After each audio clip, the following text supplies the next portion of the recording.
자, 그러면 오늘 이제 두 번째 키워드도 함께 살펴보도록 하겠습니다. 자, 홍준표 모른다더니 다 나왔다라는 키워드입니다. 자, 홍준표 국민의힘 경선 후보 올해 2월에 보면 자신의 이제 SNS를 통해서 이 명태균 게이트와 관련된 내용 그 의혹을 뭐 사기꾼이 감옥에서 민주당과 짜고 뭐 발악을 한다 이런 굉장히 터무니없는 주장을 펼치기도 했습니다. 그런데 실제로 드러나고 있는 그런 정황들을 보면 지금 홍준표 후보의 이야기와는 전혀 다른 이야기들이 지금 속속들이 확인되고 있지 않습니까? 어떤 내용들이 확인되고 있죠? 그러니까요. 뭐 민주당이 나를 잡으려고 명태균 특별법 발의한다라고 하는데 예. 아니 민주당은 진실을 밝히고 싶은 거잖아요. 예. 일단 본인은 아무것도 관련된 게 없다. 민주당과 짜고 명태균이 발악한다라고 하지만 복당 관련해서도 자신의 복당을 명태균이가 이준석 의원과 연결시켜서 해줬다라고 예. 하는 내용들이 속속들이 나오고 있잖아요. 그렇죠. 그리고 마치 이준석 대표가 되면 홍준표 복당은 1순위다. 뭐 예. 이런 얘기들이 다 있었다는 거잖아요. 예. 그러면 명태균 씨가 지금 보면 정상적이지가 않잖아요. 공천을 김건희 씨를 통해서 공천을 주고 그리고 돈은 자기가 또 받고 네. 그 돈이 어디로 갔는지 모르는 거잖아요. 그래서 뭐 건진급 법사 같은 경우도 많이 받은 것 같은데 일부 상납이 될 수도 있는 거거든요. 그러면 이게 굉장히 정상적인 것이 아닌데 본인이 오히려 수사를 빨리 받아야 되는데 검찰이 대구로 사건을 내려보냈어요. 대구지검으로. 근데 그렇죠. 홍준표 후보는 대구시장 그만두고 서울로 올라왔거든요. 네. 이게 지금 황당한 상황인데 검찰이 역시 전직 검사라서 홍준표 후보를 봐주고 있는 게 아닌가라고 하는 생각이 듭니다. 네, 지금 옆에 보면 그 사진도 지금 하나 이렇게 공개가 됐거든요. 최근에 그 워치독에서 올린 기사에 나온 사진인데 저기 보면은 이제 그 홍준표 후보의 최측근 최용희라는 사람도 지금 등장을 하고요. 명태균 그리고 김한정, 그러니까 이제 오세훈 시장의 그 후원 회장으로 알려져 있는 사람이죠. 그리고 김영선 전 의원, 그리고 김태열 밀양우연구소 이제 소장, 이렇게 지금 5사람이 모여서 이제 논의를 하고 있는 저 당시의 그 장소, 저 김한정 저 후원 회장의 별장이죠. 네. 그리고 또 저 시기가 이 김종인 비대위원장이 그 제주에서 이제 골프를 치려고 했던 당시에 그 시기에 맞춰서 이제 넘어가는 것이고요. 그렇죠. 그러니까 지방선거를 앞두고 보면 김한정 씨가 저기 있다는 건 오세훈 씨 후원자잖아요. 예. 그럼 오세훈 씨가 시장이 되기 위해서 노력하고 있을 때니까 결국 이것도 명태균 옆에 있다는 건 여론조사인 거잖아요. 네. 한국미래연구소장도 있고 전 소장이었던 김영선 전 의원도 있잖아요. 그렇죠. 그럼 결국에는 여론조사를 위해서 모인 것 같고 그 여론조사가 비공표 여론조사인데 그걸 하고 나서 돈은 오세훈 씨 후원자라든가 예. 또는 홍준표 후보가 아닌 홍준표 씨의 최측근 최용희 씨가 냈다는 거잖아요. 지금 의혹이. 맞습니다. 그러면 돈을 대신 내준 건 정치자금법 위반이지만 명태균 씨가 그 녹취록 나오면 보면 그렇잖아요. 아니 너 강혜경 씨 뭐 아들 있지? 청년들 있으니까 더 올려 하면 20대 표심을 왜곡시킨다는 거잖아요. 여론을 조작한다는 거고 여론 조작과 돈과 공천이 같이 개입된 것들이거든요. 그래서 국민의힘의 수준이 지금 요 정도고 윤석열, 김건희 씨의 수준이 요 정도였기 때문에 지금 나라가 파탄난 거잖아요. 네네. 이 사진이 결국 많은 것들을 보여주고 예, 있다. 많은 걸 보여준다고 봅니다. 예, 아마 기억하시는 분들도 계시겠지만 그 국민의힘의 전신이었던 미래통합당 당시에 그 홍준표 후보가 이제 21대 총선을 앞두고서 공천을 못 받으니까 결국 탈당을 했지 않았습니까? 근데 그리고 나서 이제 복당하는 그 과정에서 말씀 주셨던 것처럼 홍준표 이 후보의 최측근을 통해서 명태균과 함께 보낸 것이죠. 명태균 씨에게도 그렇게 부탁을 했다는 거 아닙니까? 그 김종인 비대위원장을 좀 만나고 와달라.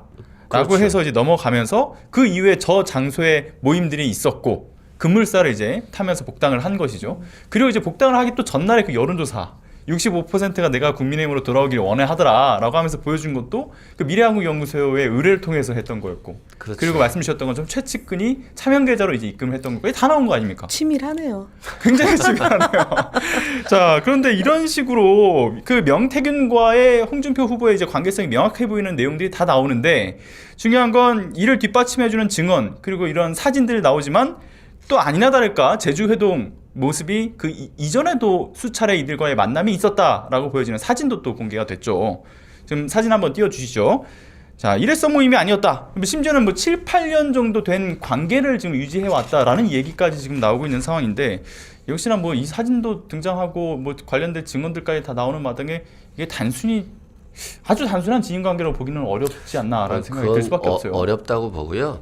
결론은 명태균 씨를 정치인들이 찾아가서 머리를 조아리고 돈은 다른 사람이 주고 예. 그래서 비공표 조작된 여론조사 결과를 받고 그것으로 인해서 서울시장이 됐다라고 한다면 대구시장이 됐다라고 한다면 심각한 거잖아요. 그렇죠. 국민들의 선출권이 완전히 왜곡된 거거든요. 예. 국민들은 아무래도 여론조사 결과를 보고 이 사람에게 표를 주는 게 낫겠다 뭐 이런 결정들을 하는 거잖아요. 예, 그렇죠. 경쟁력 조사도 하는 거고요. 그런데 이런 것들이 돈과 연루되고 그 중심에 명태균이가 있고 그 중심에 건진법사가 있다라고 한다면 이 주술의 정부잖아요. 주술 정부, 주술 정당. 예. 그렇기 때문에 지금 대한민국이 망국의 이 길로 왔는데 네네. 빨리 대선을 통해서 지금 이재명 이건 뭐 민주당이니까 각자 후보들 중에 경쟁력 후보가 돼서 꼭 민주당이 우리 나라를 압축 성장시켜야 된다. 지금 3년 만에 말아먹었는데요. 예, 그렇죠. 빨리 압축 성장을 통해서 압축 성장하고 이런 것들은 특검을 통해서 조사를 해야 돼요. 검찰이 제대로 조사를 하지 않기 때문에 결국에는 새로운 정부가 들어서면 특검으로 네. 꼭 이런 부조리를 해소해야 된다라고 생각합니다. 맞습니다. 이게 뭐 충분히 뭐 지금의 기존의 수사기관에서도 밝혀낼 수 있는 사실들이었지만 하지 않고 지지부진했던 것, 특검으로밖에 해결될 수 없다라는 말씀에 공감하고요. 그리고 또 이제 심지어 굉장히 최근에 논란을 뜨겁게 이제 불타오르게 했던 것 중에 하나는 그 홍준표 후보의 최측근 최영희 씨가 그 해외로 출국을 해서 지금 말레이시아에 머무르고 있다라는 것 때문에 도피 의혹 지금 제기된 상황이고요. 그리고 홍준표 후보의 아들이죠. 홍정석 씨마저도 이제 전화번호를 바꾸고 좀 잠적을 했다는 거 아닙니까?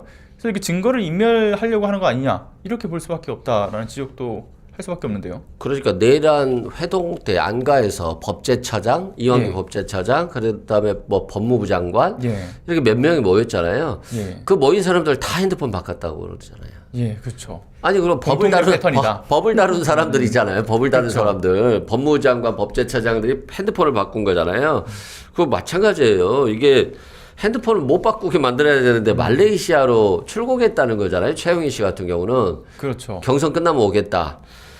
이 굉장히 나쁘고요. 우리 송영길 전 대표 같은 경우는 외국 유학 갔는데 뭐 수사 시기가 오면 돌아오겠다 했는데 지금 당장 안 돌아오면 안 된다고 그렇게 몰아붙였잖아요. 그리고 막상 돌아왔더니 한 6개월 정도 수사가 안 됐어요. 그래서 조금만 있으면 학위까지 따고 돌아올 수 있었는데 그렇게 하더니 정말 이 지금 대한민국 검찰이 윤석열 정부 들어서서 망가질 대로 망가져 버렸다 이런 생각이 듭니다. 네. 사실 이게 홍준표 후보가 정치를 너무 오래 하다 보니까 이미지가 흐려져 있을 수 있겠다는 생각이 드는데 또 검사 출신이지 않습니까? 그럼 사실 이런 검사들의 증거인멸 방식, 이거 도제식으로 이게 쭉 내려온 거 아닌가 싶기도 해요. 아니 뭐 검찰 카르텔인 예. 거죠. 사실은 네네. 돈 봉투를 받아서 논란이 됐던 사건도 있었고요. 맞습니다.